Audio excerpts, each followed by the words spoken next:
Loomulikult oli siin Vargamäel laulupeo peaproovis inimestel meeleolu ülev ja ootusärevus suur.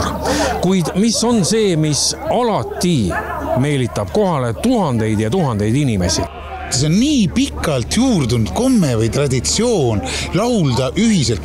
Kui sa nüüd mõtled siin mõned aastakümned tagasi, tänapäeval on seda vähem, olid sünnipäevad, jälle võttis keegi lõõtsa või gitarri välja, ühiselt istuti laua taga, sükene ühislaulmine, eks siin ühine energia, kui sa oled õla kõrval ühes massis ja sa korraga tunned, kus see energia tõuseb nagu sambana, sa oled osa sellest sambas ja see on sükene niukene, ma praegu ka mõeldes sellele kanalahk peale, nii et see on sükene võimas tunne ja Järvamaal on veel see eelis, et Järvamaal on üle 100 aasta järjepidevalt iga-aastaselt laulupidu toimunud. Kuivõrd lihtne on tänasel päeval saada üldse noori laulma? No tegelikult kui on nagu järjepidevus, et siis on lihtsam, kui meil ongi koolis, meie koolis on koorid tegutsevad ja järjepidevalt on tegutsenud ja siis on natukene kergem. Kui jääks mingi vahe sisse, siis see kaoks. No sellel aastal on ajalooline hetk. Esimest korda tuleb laulu- ja tantsupidu siia iidsele Vargamäe nõlvadele. Et mis sa sellest arvad?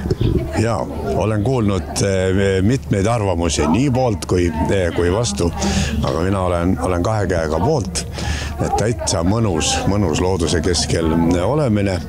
Ükskord ta siiski jõudis siia kultuurihiie kõrvale, et väga-väga hea ja soe tunne.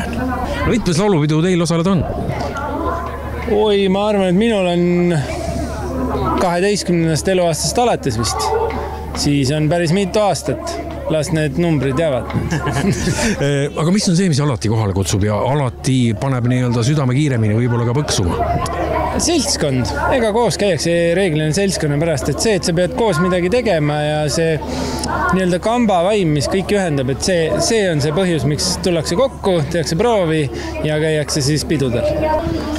Kui tihti on olukord, kus mehed ütlevad ausalt üksteisele, et nüüd on vist see koht, kus silm on natukene märg.